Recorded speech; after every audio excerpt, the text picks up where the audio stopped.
right, ladies and gentlemen, let us officially start the first panel for the day, Transformation Through Technology, Vision 2025. Over to you, Ravi, sir. Good morning. It's an honor and pleasure here. So if you can just check.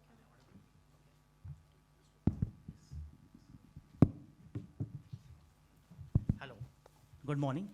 So this inaugural panel will discuss about the Vision 2025 and how is IT going to reshape the experience of citizens, experience of customers, and experience of the banking industry as a whole.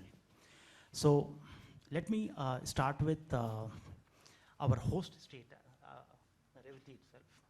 And Revathi, you have been leading the Goa Electronics Limited for a long time, and Goa has unique challenges in terms of connectivity, rural population, and so how are you looking at the challenges, and what are the opportunities, and how do you align it with the Vision 2025?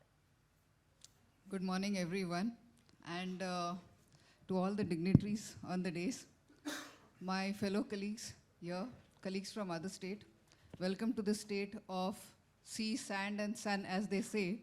And as our IT minister says, we have added a new S to it, that is software. So welcome, and thank you, Raviji, for getting in Elets here every year, because I'm sure events like this make this evolution journey much more easier for all of us in the governance also. Coming to your question about the new technologies and its challenges.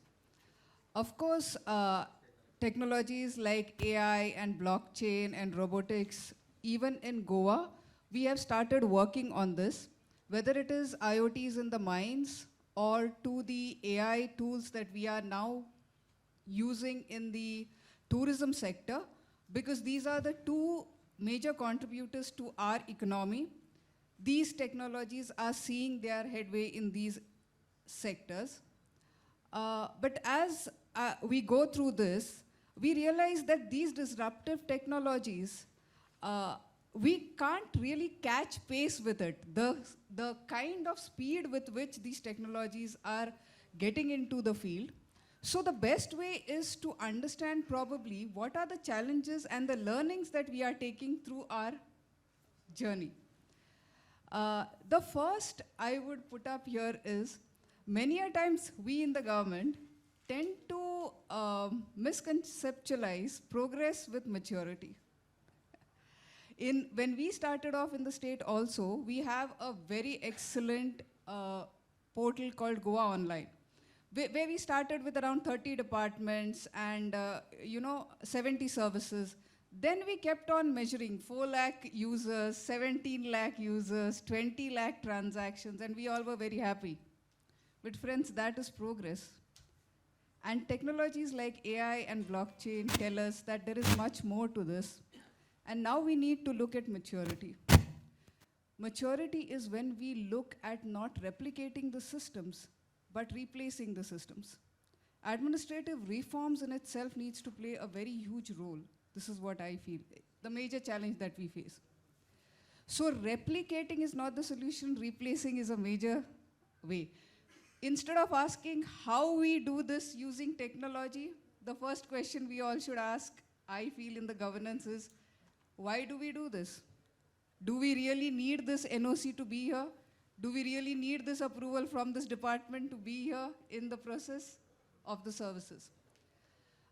A very good example is the Estonia. Just before fall, Raviji, when a child is born in Estonia, the parents had to go through around 10 approvals, whereby you had to go to 10 different sites, apply and get the approvals.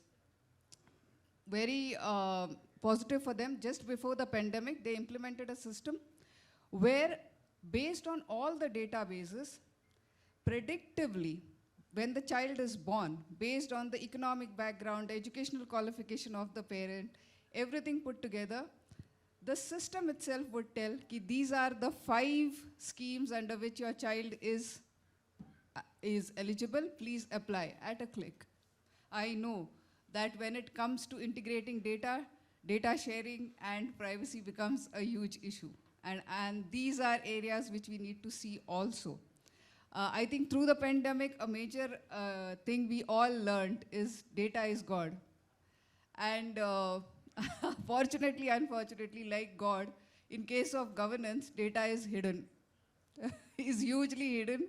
And behind passwords, behind lot of protocols, when we share it, yes, we play a dual role here because we are the implementers, users, and the regulators. So we need to ensure that privacy, data sharing rules and regulations are in place. But if we deal with these aspects well, I think these two major aspects, if we are able to tackle with, that we understand that we move from data insights, where AI gives us hugely, as they say, from reactive, we have moved to proactive. Now it's the time to move to predictive, what data is trying to tell us. So I think these are the major challenges we should look at. Fantastic, Revathi ji, and you have talked about data is God. And before I move to our other government speakers, let me request our industry leader, Suresh Nayak, who is the country leader, data, AI, and automation, IBM India and South Asia. And we are talking about a vision of 2025.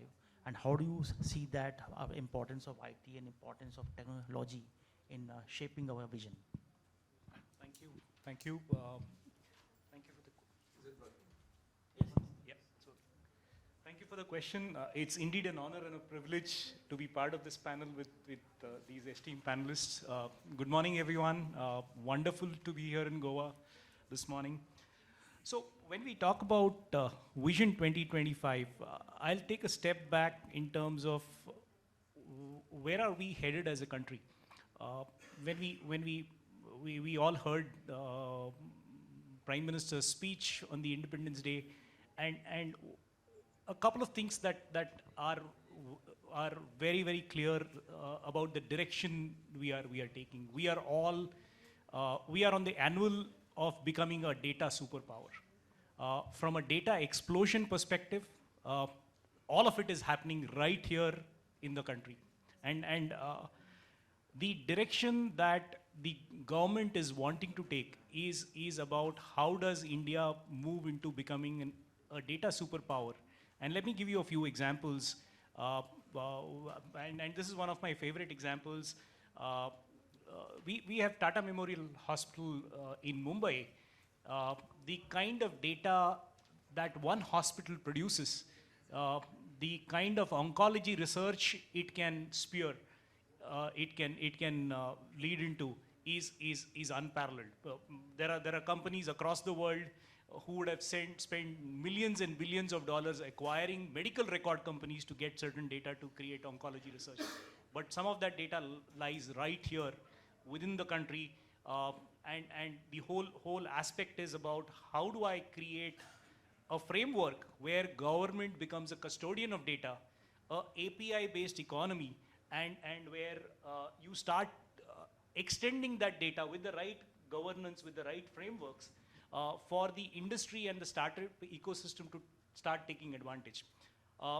There are baby steps which have already started on this journey. If you look at what NIC has now started on, the National API Exchange is all about how do I start this journey. I think they've taken baby steps around health. They have started this journey around transport.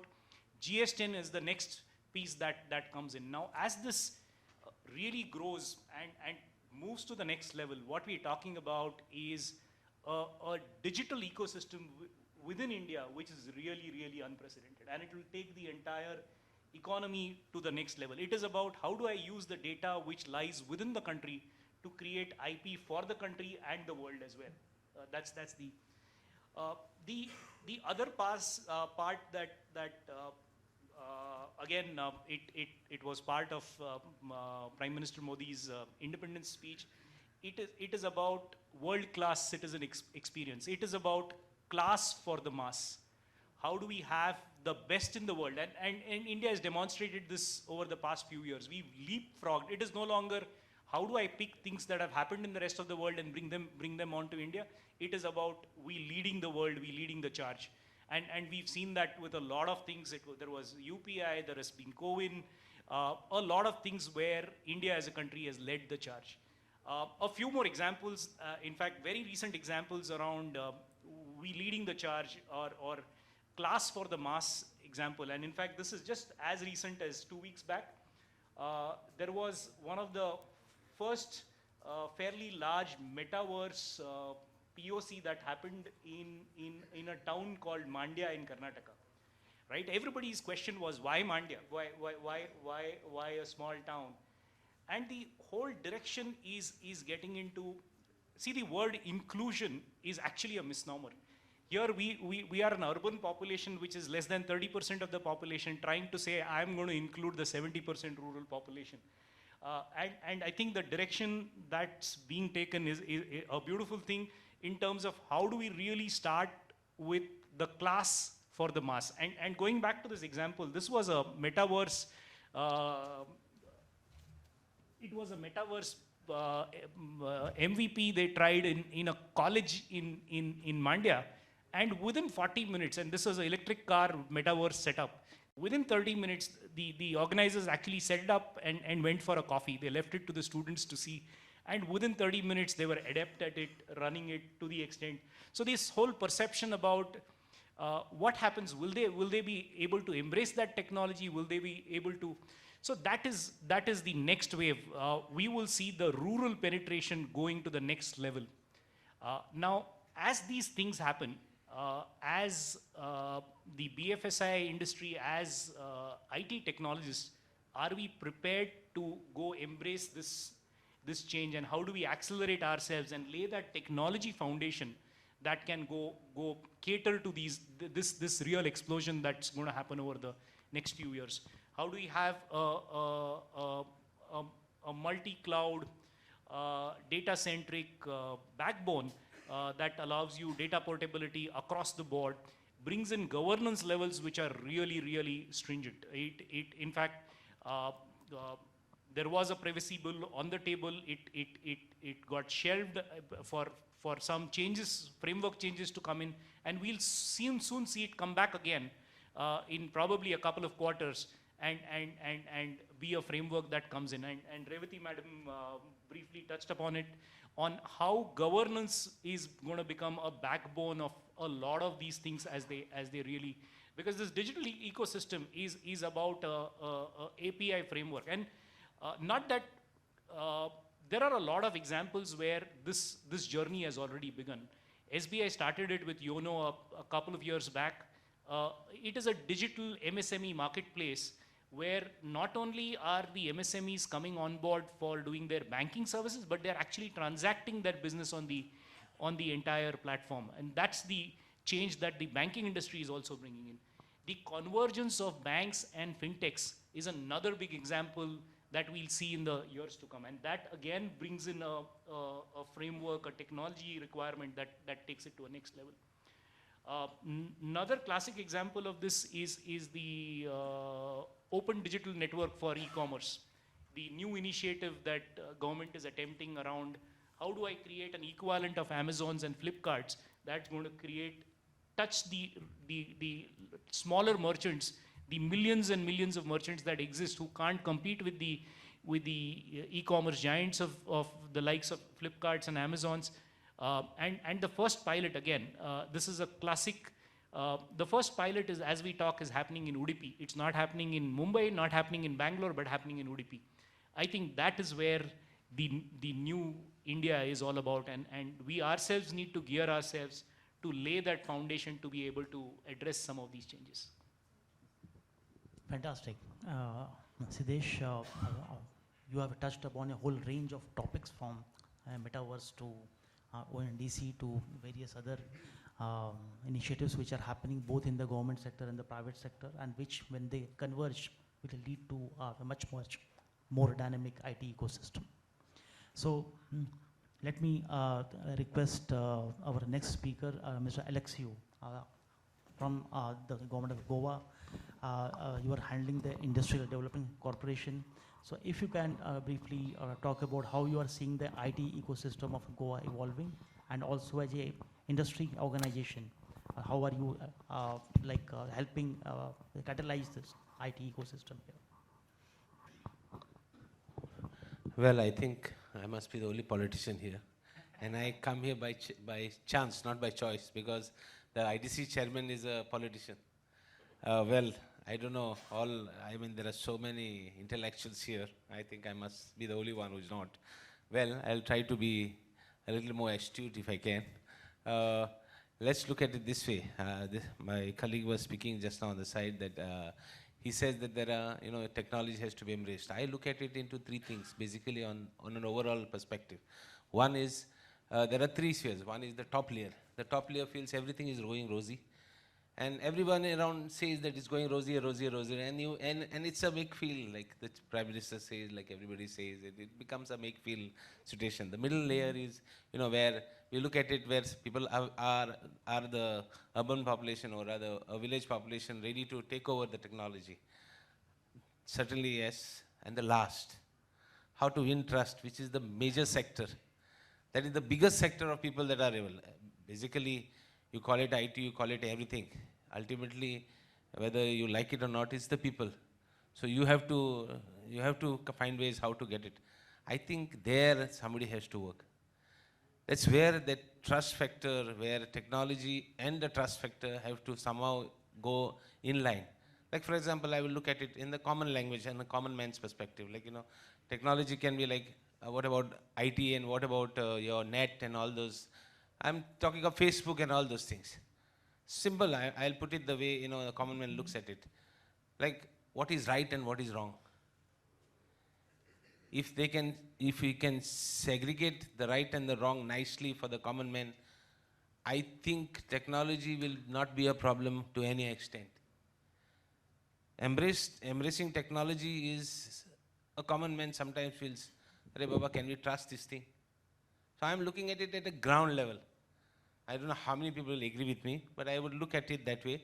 Secondly is, all the three factors, the first sector, that's the top layer, the second layer, both these layers, I think, have to concentrate on the third layer.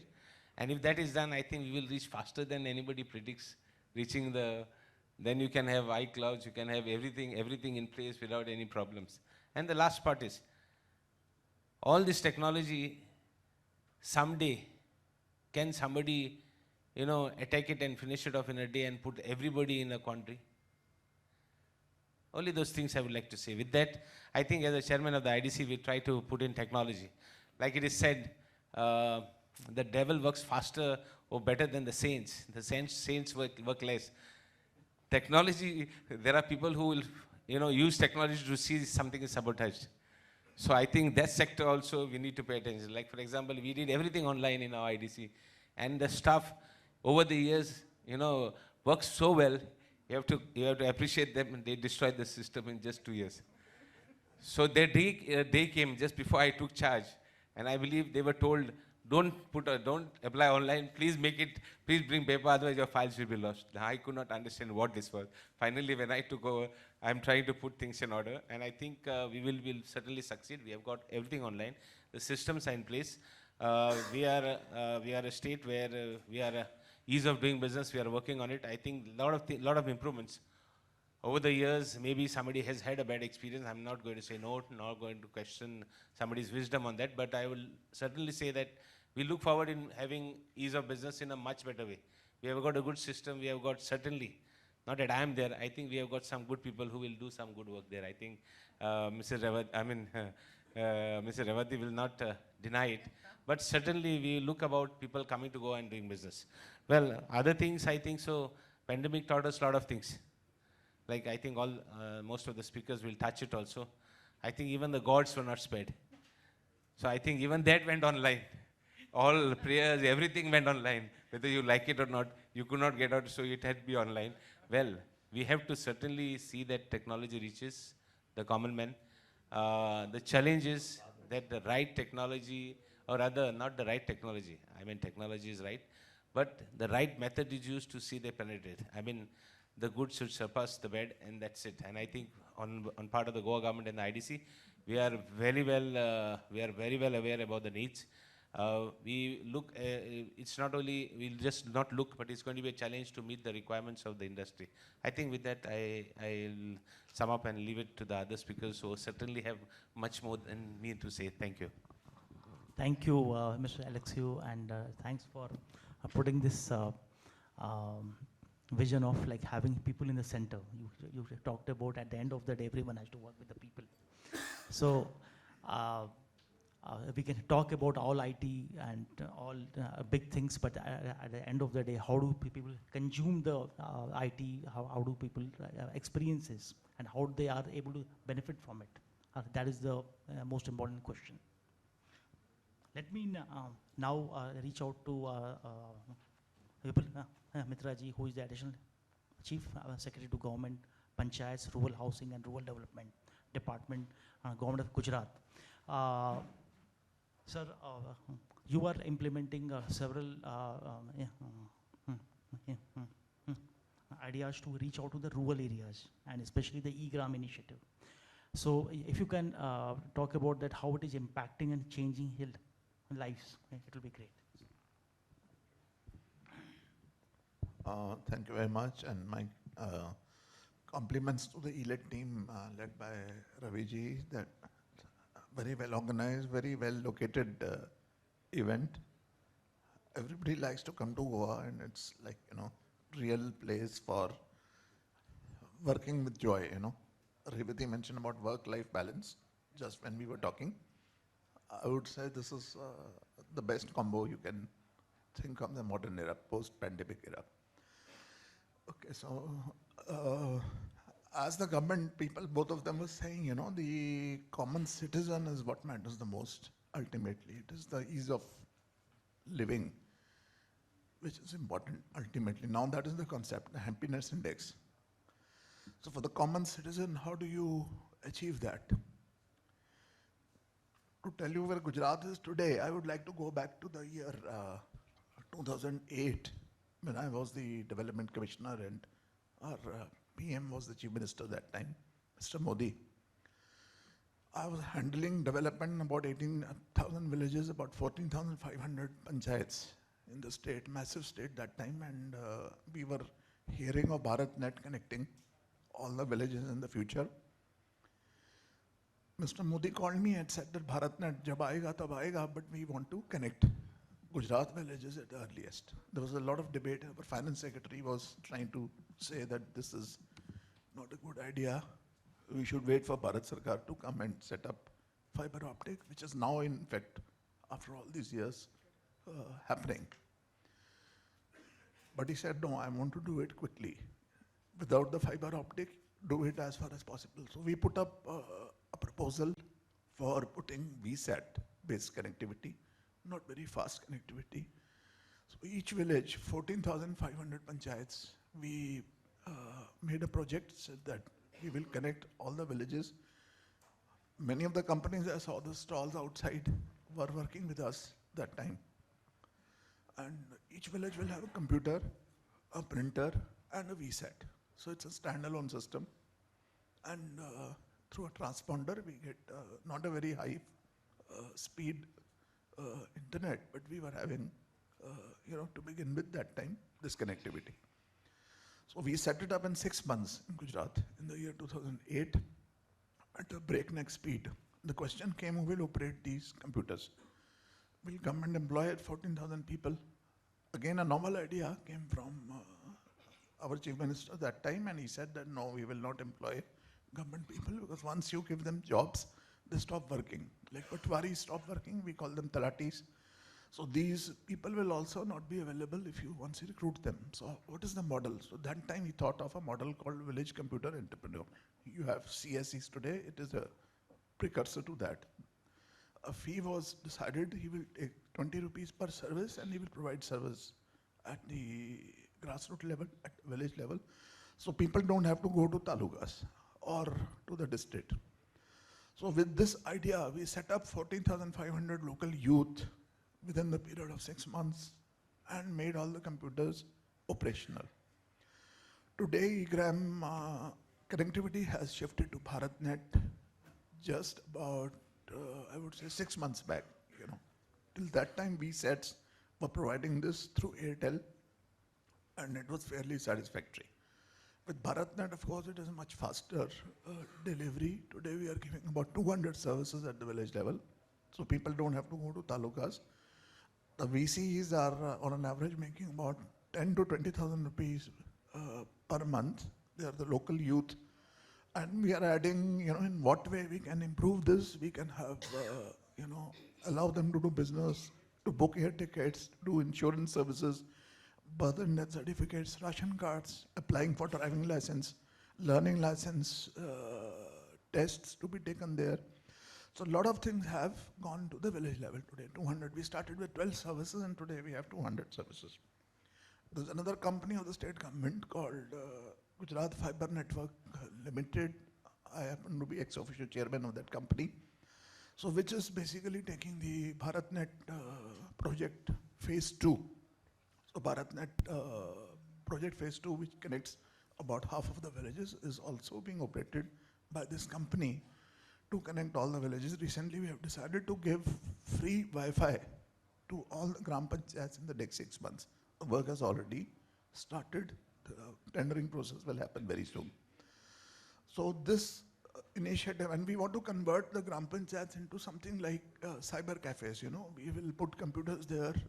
The village youth can come and learn computers at a very nominal fee. The youth can sit there, so it becomes a hub of activity for people, for the youth to come, sit, enjoy the charge. Doodh Bandli will supply charge there, milk products there. We have Amul, so Amul will sell their products there. So it becomes like a hub, at the village level. The youth can sit there, chit-chat, discuss. There'll be e-library. So all this planning is right now in that stage because the bandwidth has increased now on BharatNet, and that is how we are going ahead with it.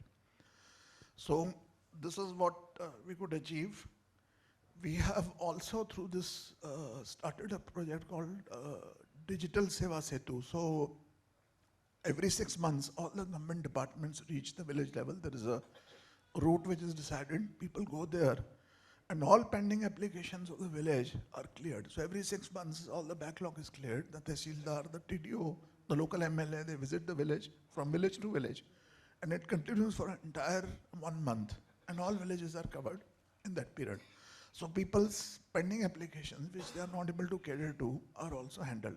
You will be surprised to know that in the last 3 months, 1 crore people have taken benefit of the e-gram by obtaining various certificates at the village level.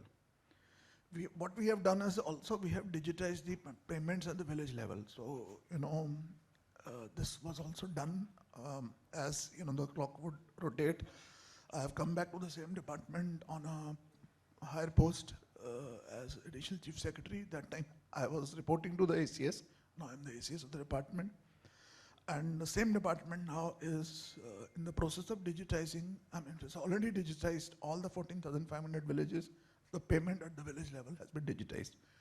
So what we did was we created digital certificates for all sarpanch and talati. So one of them is the check maker and the other one is the checker.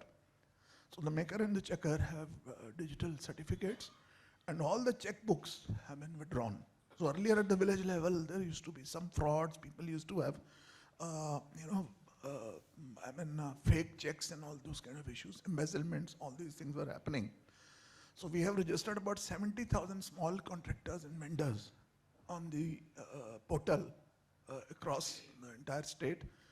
And in last 6 months, about 1,000 crores, about 1,100 crores roughly, and 1,098 crore has been dispersed digitally at the village level for small works. The Finance Commission works, even if the work is small, 1 lakh, 50,000, like that, small works. The number of works is about 49,000 works. So 49,000 works, about 1,100 crores dispersed. 100% village payments have been digitized. And all checks have been taken back, have been deposited back. We also have a Gram Swaraj portal. So there used to be a lot of duplication. Same road is created by one sarpanch, the other sarpanch comes and books the expenditure on the same road. duplication of works at the grassroots level would be a big problem, as you know. So what we have started is we have created a Gujarat Gram Swaraj portal through which in future all works are going to be digitized through their lat-long geotagging. The picture is taken and uploaded on the app, and the next work, whenever it is sanctioned, has to go through that. So if there is a sewage created in the village from point A to point B, let's say half a kilometer sewage, and after maybe 3 years somebody else wants to redo the sewage, he has to go through that entire process to avoid duplication. So this is another advantage of the use of digital format at the village level. One or two small initiatives, all the states, the Patwari is a big problem, he doesn't reach the village, Talati, you call them here also, I think. So people are always looking for the Talati. Now these people don't have office, they are like the village level workers, so they have to go from field to field. Let us say agricultural worker, Talati, so we have such thousands of people in the entire state. My department has a staff of about 62,000 people in the state. Panchayats is one of the largest after home department. And many of them, about half of them are at the field level. They don't have an office, there is no attendance system. So what we have done is we have started a e-pass system. So through his mobile is, there's a geo-fencing which is carried out village-wise. If he moves out of that, he has to log in his tour through the app, otherwise he's marked absent. The absent format is linked to his salary, so automatically salary is cut. There's no system that is given a notice, first explanation is asked, nothing like that. So through the e-pass, if he is absent, his salary will be automatically deducted, so it's linked to his salary account. And the last is the village and taluka staff, which is again a large number. We have introduced face recognition attendance system from this year. All districts are already covered, it is working very well. The talukas are in the process of getting covered. So through the use of IT, we are really addressing the problems of governance, problems of absenteeism, problems of services being given at taluka level, problems of people who have to go to district level to seek services. All these things is what matters, what both of them are saying. And as IT professionals, which is what you have to actually address in any field for the client, is how to solve the problems of the stakeholders, how to solve the problem of the masses or your end customers and make things easier. So in this, Gujarat is, of course, Karnataka may be much ahead of us, but in terms of governance, I would say that Gujarat has come a long way, and we can reach all villages within 1 hour, we can address all sarpanches. All our hearings, for example, under Panchayat Act or various other things happen digitally. People don't have to come to meet Chief Minister. Once a month, he has a Swagat program in which he sits at the control room and he connects to all the villages. And people can sit in the village and talk to the Chief Minister from there. So this is what in Gujarat it is happening. A lot of things are going to happen in future. Many of your companies who are here are already working, and those who are not working should look out for our future prospects in Gujarat. Thank you. Fantastic, sir. Fantastic. It's a great milestone that all the villages in Gujarat have been connected, and a lot of online services are being provided, and what started from Gujarat is actually happening across the country. Now we are heading towards the concluding part of the session, and I will request each of the speakers to briefly mention about how are you seeing financial inclusion and especially digital payment ecosystem, because this our conference specifically talks about the BFSI sector. So let me request each of the speakers to especially focus on this sector, and how are you seeing the collaboration between the banking ecosystem and the government ecosystem evolving, and digital payments and digital transactions inside the government, B2B, B2C, how are they evolving itself? So starting with Revathi. I think it's now a given that the network of the banking sector is the backbone for all the transactions across departments, whether it is a citizen interacting with the government, it's a business entity interacting with the government. And the best part is that in this journey of the governance, we see that now the banking sector is actually looking at the requirements. I was astonished that even HDFC, which is one of the banking partners of the government of Goa, they also have been evolving through their MISs to suit the governance. The SBI, to an extent, has changed so much that their APIs, their MIS reports are now talking to our MISs and giving us as per the requirements that the governance needs. So I think, yes, as a collaboration, this whole relationship is really progressing very well in our state at least, very surely. Fantastic, Revathi ji. Great to hear this.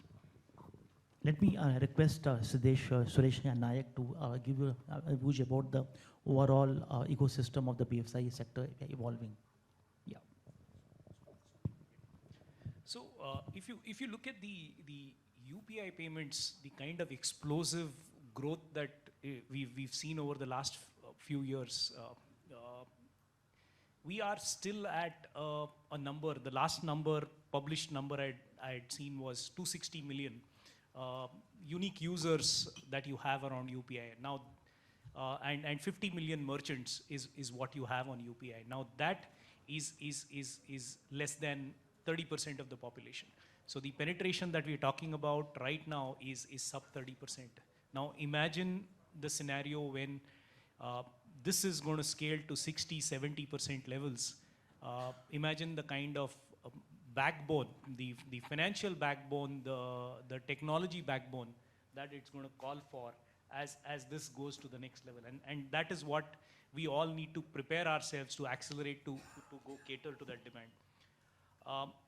While we touch upon the technology aspects and the aspect that we need to also look at is agriculture is the backbone of our economy, and how does all of this reach the farmers? A farmer who really puts in 50-60% of his net worth and then pray to God if it rains well, if things go well, if he finds the right middleman, he's able to get his returns on it. Now, how does it make it much more simple for him? How do the financial offerings start reaching out to him? Now, some of the elements of sustainability that we've been talking about, we've always been talking about carbon credits and sustainability at a corporate level, at an industrial level. Now, this is a conversation that is transcending that and getting down to a farmer level.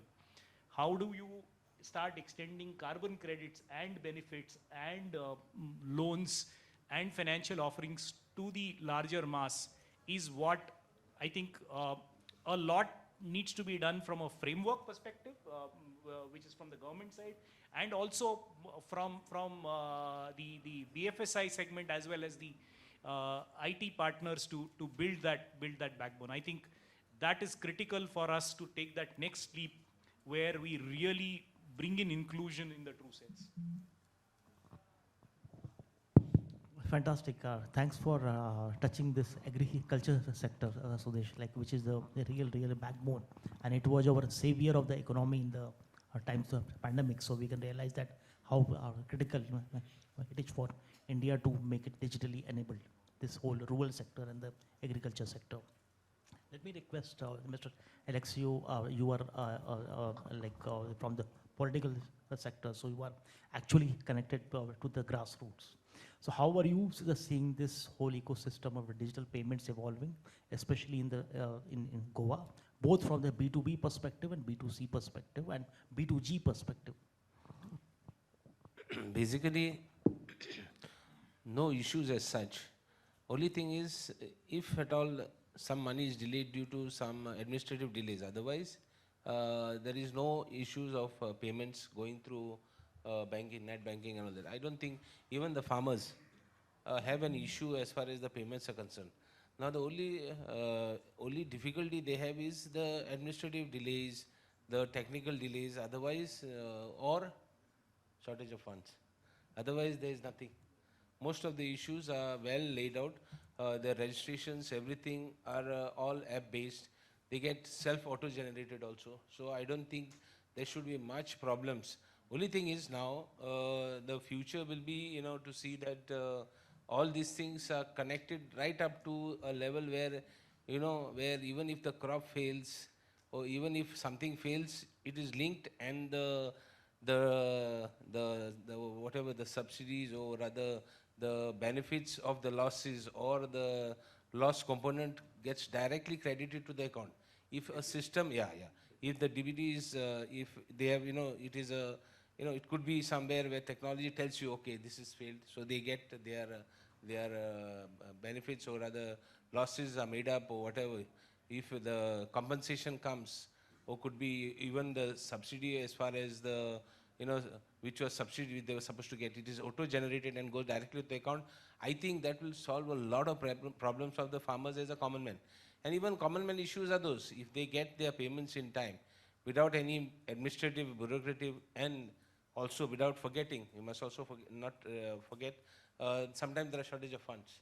If those things are settled, giving priority to sectors like agriculture, which is, sometimes, we as governance, we as politicians, or we as, talking about good governance, we give the wrong people the right money, and the right people the wrong money. So if that thing could be also, where a system is generated, where, up to a certain level, the required people get the money, instead of the, the most necessary people get the money, something could be done, and all auto-generated. I think even the administration, politicians will not be able to roll, where the country will progress. I think with that, and as far as our sector is concerned, we have no issues. Like financially, actually, I think if everything goes online, I think manpower will be, a lot of manpower will be saved. So this way we will, in fact, reduce the cost involved in getting all these transactions done. I think with this, there should be no problem. But still, that should not be enough. Technology should, like I always say, you have to be, sometimes you have to, be better than what you are. Means your challenger, your competition is you only, not somebody else. So I think with that, we should certainly don't have any issues. I think the common man also is taking it well. They are also getting their money. They are also feeling that they are included in the IT revolution. Yeah. Fantastic. I think great input, Aleixo ji, and like as you have said, the system has to keep on evolving, and we have to challenge ourselves to make it better. So let me ask the leading state of Gujarat, which has been implementing IT in a big way, the rural level, that how is your experience of evolving digital ecosystem of payments? In fact, digital, what he just mentioned, the digital payments is such a big boon. You can imagine if, the pandemic had happened 10 years back, what would be our position? And I can tell you that a lot of people probably would have died of hunger, sitting at home or confined at their places. This entire system of registration of all the farmers in most of the states through the villages on the DBT platforms is a very massive exercise, which very few people have actually all over the world have been able to compare to that extent. So we are able to transact and distribute government benefits directly to the village level or directly to the last man available.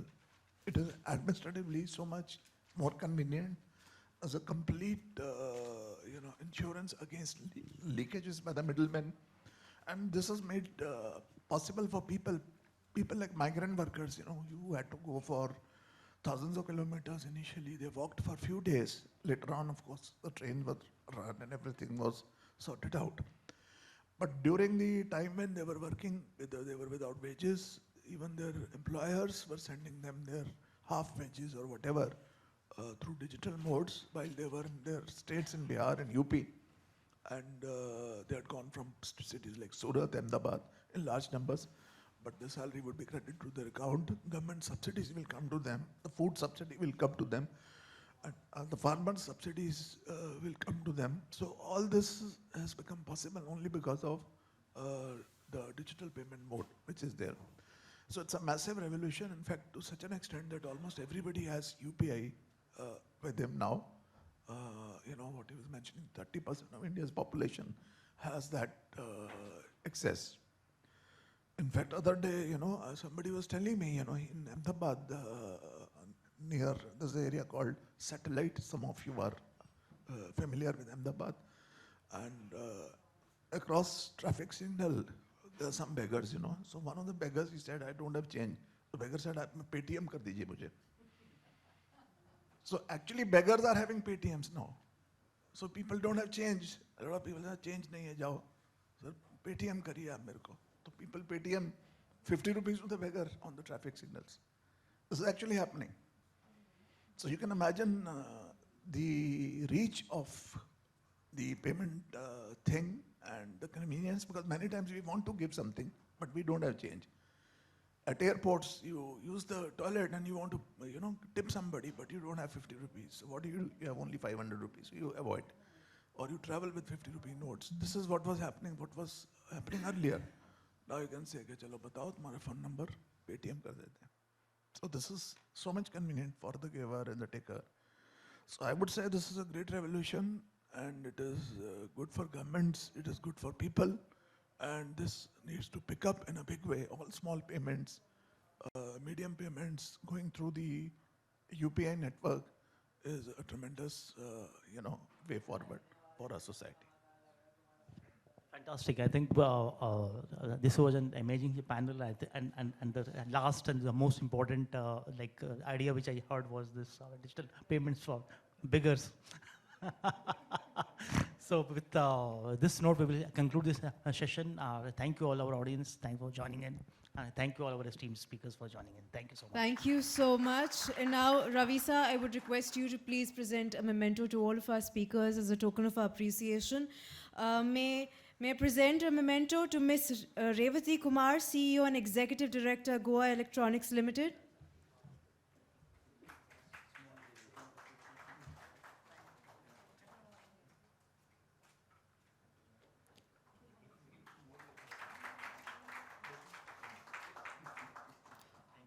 Also to Mr. Vipul Mittra, Additional Chief Secretary to Government, Panchayats, Rural Housing and Rural Development Department, Government of Gujarat. I think there's too much silence here. Ladies and gentlemen, can we please put our hands together?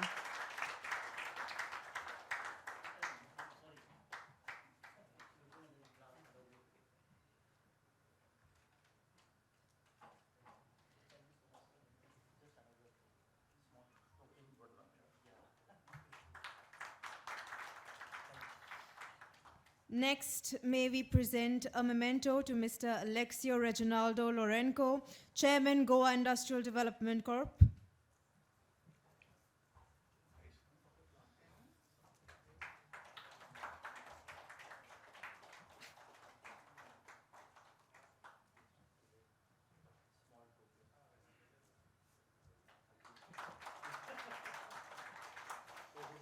And of course, to Mr. Suresh Nayak, Country Leader, Data, AI and Automation, IBM India.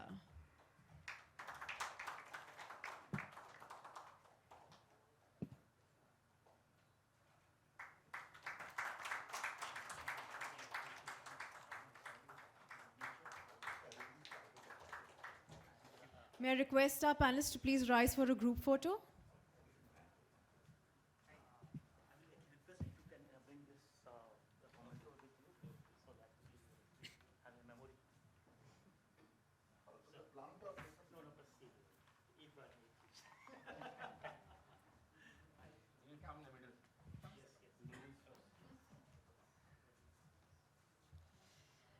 Ladies and gentlemen, our esteemed panel, can we please put our hands together, everybody?